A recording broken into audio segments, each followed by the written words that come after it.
Sekretaris Jenderal PDI Perjuangan Hasto Kristianto tidak langsung ditahan KPK usai menjalani pemeriksaan perdana sebagai tersangka pada hari ini. Hasto memilih bungkam usai menjalani pemeriksaan. Ia menyerahkan kepada kuasa hukumnya, Magdir Ismail, untuk memberikan keterangan.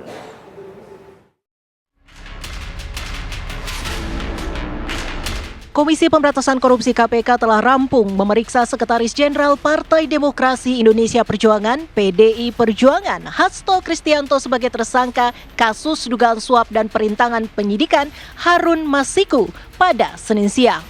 Usai diperiksa selama sekitar 4 jam, Hasto tak ditahan. Keluar dari Gedung Merah Putih, Hasto tak memberikan keterangan apapun kepada awak media. Namun, pernyataan disampaikan oleh Magdir Ismail sebagai pengacara Hasto Kristianto. Sudah selesai dilakukan untuk hari ini. Pemeriksaan selanjutnya akan dilakukan sesuai dengan kebutuhan dari pihak penyidik. Ya. Untuk hal-hal yang lain, terutama berkaitan dengan perkara, saya persilahkan saudara-saudara tanya kepada penyidik. Karena inilah kesepakatan kami dengan penyidik, bahwa kami hanya menyampaikan Pak Hasto pada hari ini diperiksa untuk 2 perkara, yaitu perkara suap dan yang kedua adalah perkara menghalang-halangi penyidikan. Sebelumnya, Sekjen PDI Perjuangan Hasto Kristianto mengatakan akan menyerahkan surat ke pimpinan KPK yang bakal dititipkan lewat penyidik saat ia menjalani pemeriksaan. Hasto berharap pimpinan KPK mempertimbangkan upaya hukum yang sedang berjalan, yakni proses pra-peradilan di Pengadilan Negeri Jakarta Selatan. Saya sebagai warga negara Republik Indonesia yang taat hukum dan sepenuhnya menjunjung supremasi hukum yang berkeadilan. Saya akan memberikan keterangan dengan sebaik-baiknya, namun sebagaimana diatur di dalam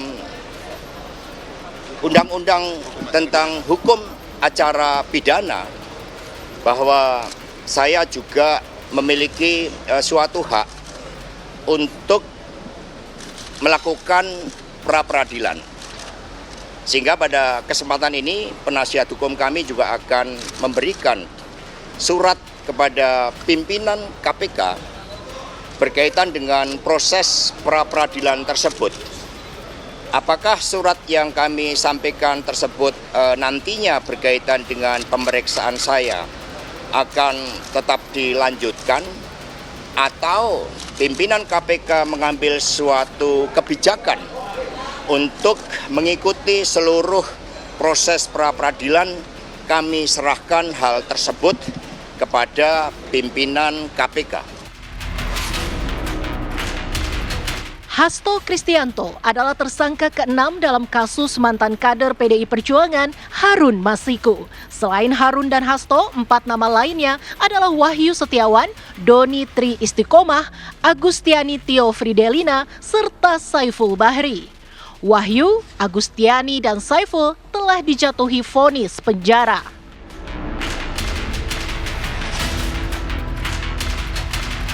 Lantas apa yang membuat KPK masih belum menangkap dan menahan Sekjen PDI Perjuangan Hasto Kristianto? Padahal sebelumnya KPK sudah menggeledah 2 rumah Hasto di Bekasi Timur, Kota Bekasi, dan di kawasan Kebagusan, Jakarta Selatan.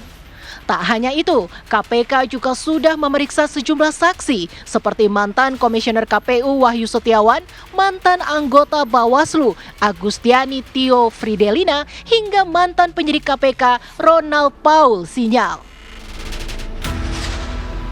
Tim TV One mengabarkan.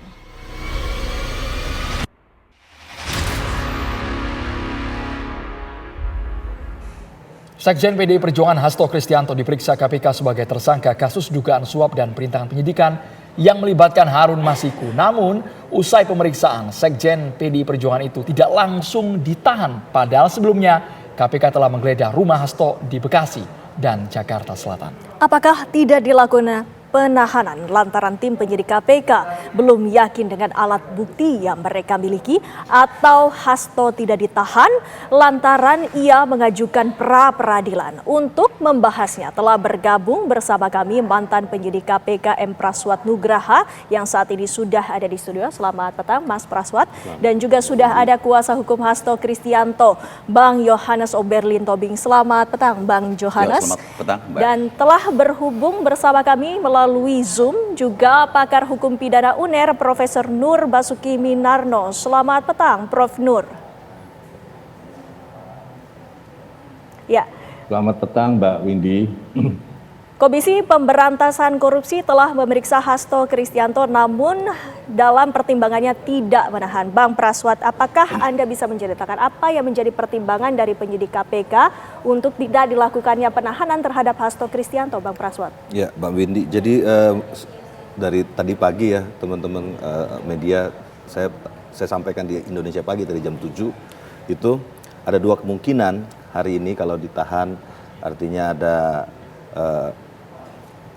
kalau ditahan artinya dia akan agak lama. Jadi mungkin akan ada BA banyakkan BA penahanan, BA sita dan lain-lain segala macam.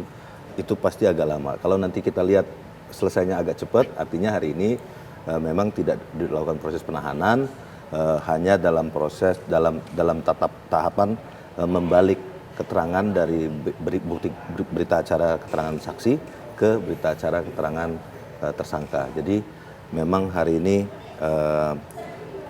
tergantung dari kesiapan. Saya melihat begini, karena ini sprindiknya ada dua, Mbak. Jadi sprindiknya ini beban pembuktiannya pun dua. Jadi sprindiknya 152 itu pasal 21, 153 bersama-sama Harun Masiku memberikan uang suap, pasal 5 ya, 5B atau C lah. Jadi ini beban bukti yang kedua. Jadi saya bisa memahami rekan-rekan saya di KPK pasti wajib melaksanakan mengurai kembali tuh satu-satu semua saksi-saksi yang ada di persidangannya Wahyu, persidangannya Saipul misalnya itu dan lain-lain itu harus diurai lagi di satu-satu dibunyikan untuk keterangan perkaranya untuk dibunyikan sebagai saksi di perkaranya Pak Hasto. Dan dua ya ingat ya. Jadi satu kali dia diperiksa untuk 152 sprindik, satu kali dia diperiksa di 153. Jadi dua kali.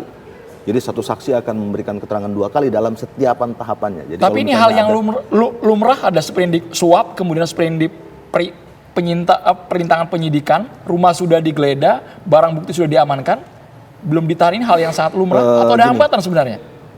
Kalau kita bicara sprindik itu metodologinya dia kan labangdik lahirnya di laporan perkembangan penyidikan.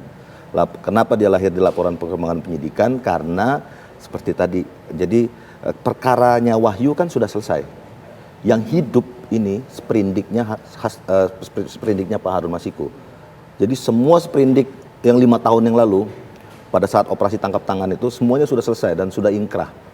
Yang masih buron ini Pak Harun Masiku. Sampai sekarang, jadi sprindiknya masih hidup sampai sekarang. Maka dari sprindik yang hidup tersebut dibuatlah laporan perkembangan penyidikan yang dilaporkan tanggal 18 Desember, digelar perkara tanggal 20 Desember dan 23 Desember akhirnya keluar status tersangka. Jadi jangan sampai misleading kita nih, karena kan perkara pokoknya udah beres, perkara pokoknya Pak Harun Masiku masih buron. Makanya ketika kemudian teman-teman penyidik menemukan alat bukti baru terkait dengan dalam proses buronnya Harun Masiku ini, dalam proses pencarian Harun Masiku ini ditemukanlah alat-alat bukti baru yang merujuk pada misalnya yang dalam seperti yang kita tonton bersama, Ketua KPK Pak Setio sudah menyampaikan ada misalnya perintah untuk merendam HP, terus ada perintah untuk ada duit beberapa uang yang kemudian itu katanya berasal dari Pak Hasto dan itu tentu saja harus dibuktikan oleh KPK. Selanjutnya nanti kita lihat minggu depan di pra-peradilan apakah kemudian KPK secara material menerima bisa menggelar seluruh alat bukti tersebut di pengadilan. Nanti kita lihat karena ini dua sprindik. Jadi agak berat memang. Jadi saya hitung-hitungan tadi pagi saya pikir kalau langsung ditahan sekarang karena ini dua-duanya ancamannya 5 tahun, dia cuma 20-40, nggak bisa 120 dia. Kalau ancaman di atas 5 tahun baru dia 120, 20, 40, 30 masa penahanannya. Jadi maksimal dia mentok. Kalau ini cuma 60, jadi teman-teman KPK mungkin ini sekali lagi Mbak, jadi mereka sedang berhitung secara teknis, administratif, lalu mengumpulkan saksi-saksi seluruh perkaranya Pak Wahyu, diperiksa ulang satu persatu, dibunyikan lewat 2 sprindik. Nah ini butuh waktu pasti. Nah, dengan diperiksanya para saksi kembali dan juga dengan alat bukti yang saat ini telah diterima oleh penyidik KPK, Prof. Nur, kami ingin mengetahui apakah dengan tidak ditahannya Hasto Kristianto ini mungkinkah karena memang KPK ini belum memiliki alat bukti yang cukup ataupun belum ada keyakinan dari para saksi yang membuktikan bahwa memang Hasto Kristianto ini harus ditahan, Prof. Nur. Ya, terima kasih Mbak Windy. Jadi yang perlu kita pahami bahwa penahanan itu adalah diskresi dari aparat penegak hukum. Ya, perlu atau tidak menahan itu diserahkan sepenuhnya pada aparat penegak hukum.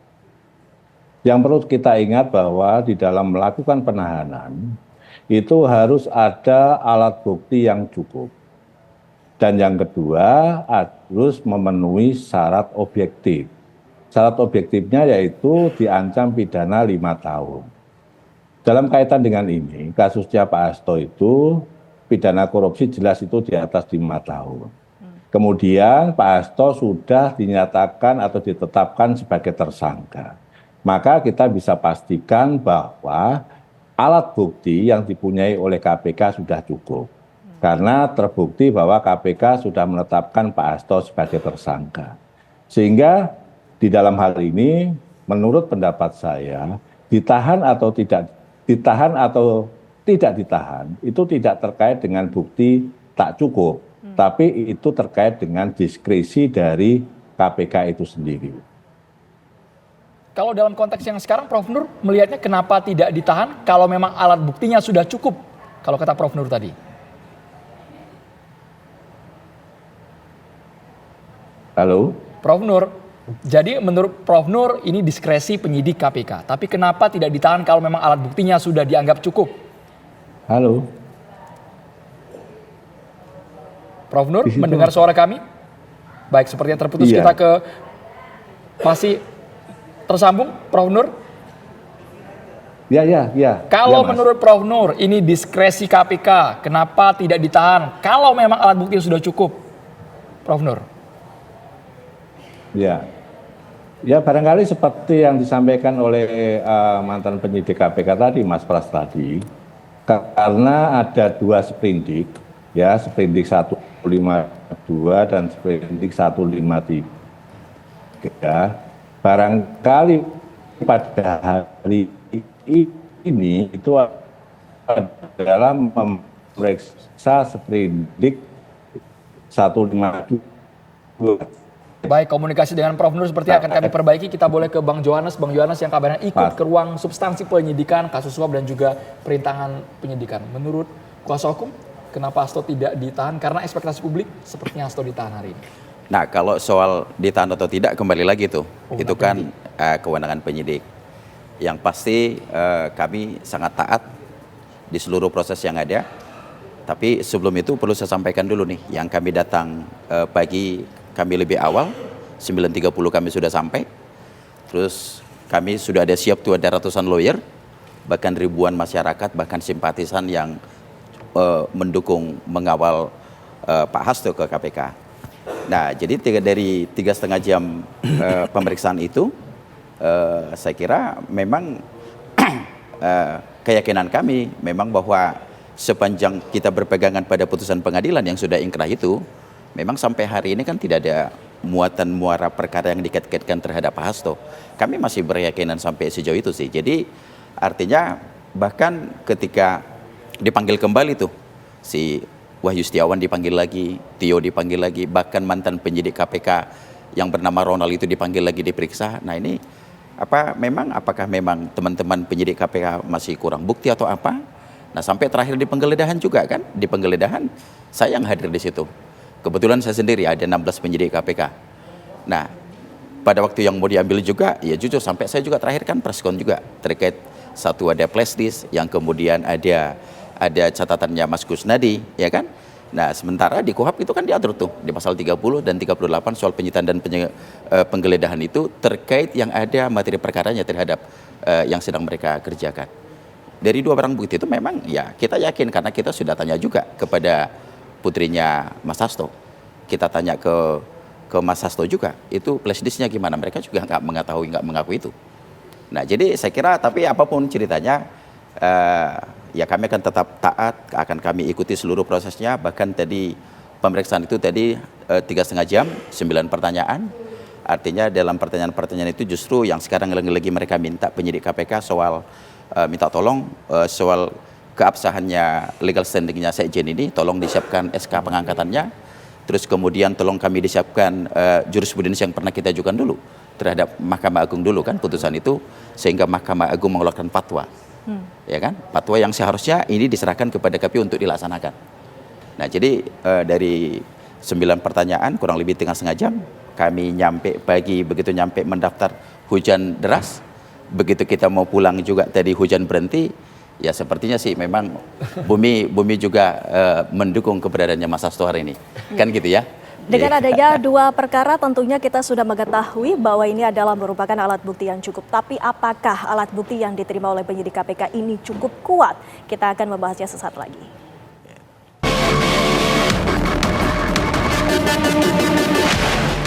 Republik Indonesia yang taat hukum dan sepenuhnya menjunjung supremasi hukum yang berkeadilan.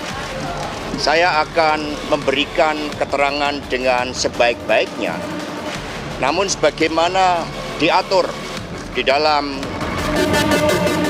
Undang-Undang tentang Hukum Acara Pidana, bahwa saya juga memiliki suatu hak untuk melakukan pra-peradilan. Proses pemeriksaan hari ini sudah selesai dilakukan untuk hari ini. Pemeriksaan selanjutnya akan dilakukan sesuai dengan kebutuhan dari pihak penyidik.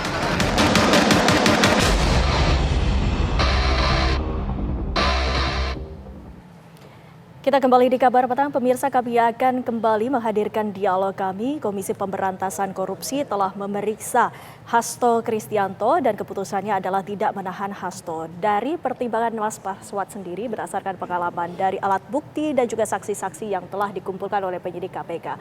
Apakah keputusan untuk tidak menahan tadi seperti yang saya tadi tanyakan, tidak kuat bukti ini? Saya pikir kalau kita berkesimpulan bahwa buktinya tidak kuat masih terlalu prematur, Mbak. Karena minggu depan kita akan menguji alat-alat bukti yang dimiliki oleh KPK tersebut di ruang formal, yaitu melalui jalur pra-peradilan.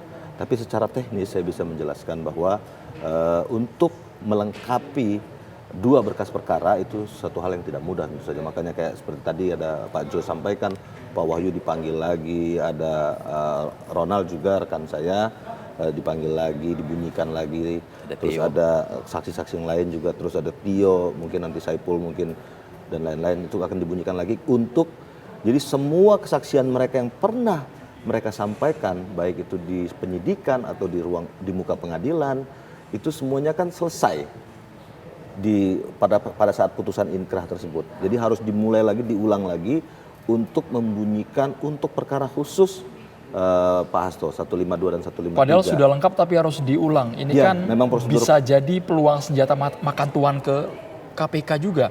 Kalau memang harus dikonfirmasi ulang berkali-kali. Iya, kalau berubah dia nanti bisa diancam oleh keterangan palsu, apalagi yang sudah disampaikan di muka pengadilan.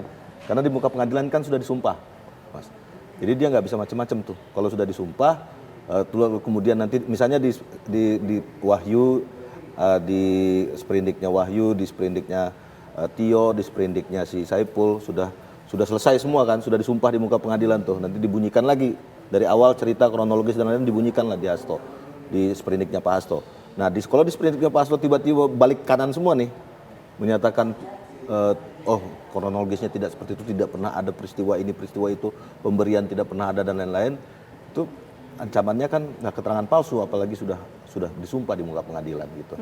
Tapi secara teknis KUHP itu memang tidak boleh menggunakan keterangan saksi dari satu sprindik ke sprindik lainnya. Jadi masing-masing itu harus membunyikan khusus.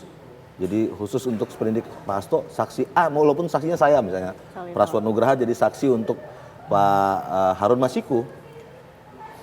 Ya sudah, itu kesaksian saya tersebut yang kemudian dituangkan di BAP itu akan terus nanti dari BAP penyidikan ke penuntutannya itu Praswat membunyikan Harun Masiku. Nanti di pengadilan juga Praswat akan bersaksi untuk Harun Masiku. Nah sementara begitu saya mau digunakan sebagai saksi Pak Hasto di pengadilan, saya nggak bisa karena saya nggak pernah diperiksa di proses penyidikannya.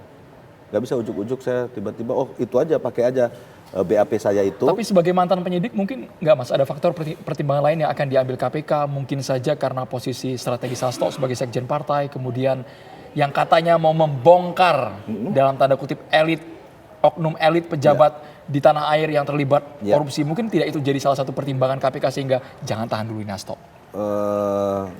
Itu diskresi ya, seperti kata Prof. Nur tadi, itu adalah diskresi penyidik, tapi secara teknis penyidikan harusnya pertimbangan-pertimbangan selain hukum itu sendiri, anasir-anasir lain kalau kata Hans Kelsen teori positivistik, anasir-anasir lain selain hukum harusnya tidak dipertimbangkan. Jadi fokus pimpinan KPK maupun penyidik KPK dari hulu ke hilir harus fokus pada proses pengumpulan alat bukti dan pemenuhan unsur perkara. Gitu. Dan kita ketahui juga jika kita mengutip apa pernyataan dari Ketua Umum PDI Perjuangan Megawati Soekarno Putri bahwa ada kemungkinan Komisi Pemberantasan Korupsi ini sepertinya tebang pilih. Prof. Nur, kami ingin mengetahui berdasarkan pengamatan Anda dari kasus dugaan suap saja perkara yang menyangkut dari tersangka Hasto Kristianto, sebenarnya berapa nilai kerugian negara yang memang seharusnya menjadi wewenang dari komisi ataupun lembaga anti rasuah ini, Prof. Nur? Ya, makasih Mbak Widi. Karena ini terkait dengan masalah perkara suap, pasal 5 ayat 1 dari Undang-Undang Tipikor, itu tidak mensyaratkan adanya besarnya kerugian pada negara. Jadi berbeda dengan pasal 2 dan pasal 3. Jadi kalau di dalam pasal 5 ayat 1, itu tidak terkait dengan persoalan berapa besar kerugian keuangan negara. Lantas mungkin Bang Johannes juga bisa disampaikan sebenarnya dalam perkara ini berapa nilainya yang melibatkan dari tersangka Hasto Kristianto yang juga Megawati Soekarno Putri juga menyatakan bahwa apakah benar KPK ini tebang pilih? Padahal ada banyak lagi kasus-kasus yang triliunan yang seharusnya diperiksa oleh Komisi Pemberantasan Korupsi. Ya, jadi kami juga sebenarnya mendorong KPK kan, harusnya bersikap profesional, ya harus bersikap adil. Dan yang menjadi catatan kami hari ini, ada 43 tersangka hari ini di KPK, itu sudah bertahun-tahun nasibnya tak jelas tuh. Apakah ini memang mau ditahan, apakah ini mau di SP3, ini clear nih sampai hari ini nasibnya nggak jelas. Maka kemudian perkara Pak Hasto ini adalah Pak Hasto ini bukan pejabat negara, bukan menteri atau kepala daerah. Perkara ini juga perkara di bawah 1 miliar yang tidak merugikan negara dan ini adalah kasus penyuapan. Nah jadi maka kami berharap kepada KPK ini tolong dong, ini kan banyak nih perkara-perkara yang luar biasa yang merugikan negara ini. Ada illegal logging, ada judi online, ada narkoba, kan macam-macam nih yang merugikan negara. Jadi maka sampai Ibu Ketua Umum kemarin waktu kita di HUT itu, jangan tebang pilih dong. Nah saya kalau boleh sampaikan, ya saya harus kembali menyatakan ini. Kan kita sudah pernah lihat tuh di depan mata kita menyaksikan bagaimana private jet itu landing di bandara, mobil Alphard masuk, belanjaan-belanjaan dari luar itu bisa masuk ke Alphard tanpa tidak proses lewat dari bea cukai. Itu sudah dilaporin. Itu gimana kabarnya tuh? Ya kan? Jadi kalau untuk Hasto harusnya poin itu masuk dalam pra-peradilan nantinya? Oh ya, nah kalau bicara pra-peradilan tentu aku nggak boleh bicara nih hari ini. Karena tentu ini menyangkut materi-materi di persidangan.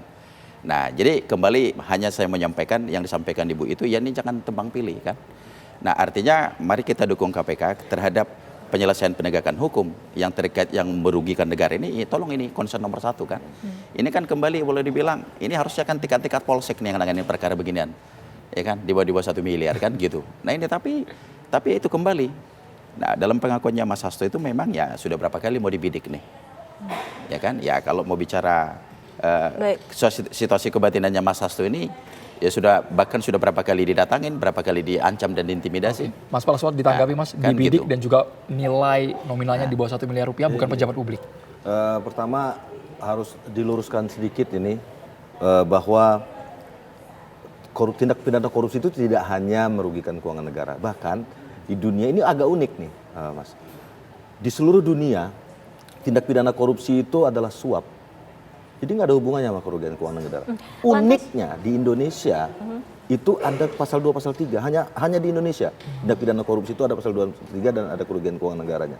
Karena kalau secara historikal lahirnya kerugian keuangan negara ini terkait dengan pada saat tahun 58 Panglima Angkatan Perang Indonesia waktu itu Jenderal A.H. Nasution itu melihat banyak akuisisi tentara-tentara lokal yang di daerah yang dulu kan masih belum terintegrasi TNI itu mengambil paksa perkebunan Belanda, aset-aset milik Belanda dan Tapi, lain-lain. Nah, Mas Praswat, jika kita kembali ke kasus dari Hasto Kristianto ini, apakah selanjutnya pertimbangan dari penyidik untuk tidak menahan itu karena adanya pengajuan dari pra-peradilan yang suratnya sudah diserahkan kepada pimpinan KPK? ada banyak aspeknya tentu saja Mbak ya. Jadi mungkin pasti suratnya sudah diberitahukan tadi ya, seperti kata Pak Hasto tadi pagi bahwa surat diberitahukan minggu depan akan ada proses. Tentu saja pimpinan ini yang juga harus kita cermati bahwa proses pra-peradilan sama proses penyidikan itu ada di ruangan yang berbeda. Jadi dia di beda dimensi nih kalau bahasa istilahnya kita. Yang satu itu adalah proses peradilan di PN Selatan, which is itu Mahkamah Agung. Nah, yang sebelah sini adalah KPK nih, semuanya. Terima kasih Mas Praswat, Prof Nur dan juga Bang Johannes sudah bergabung di Kabar Petang. Kita tunggu nanti hasilnya seperti apa dari tim penyidik KPK. Terima kasih.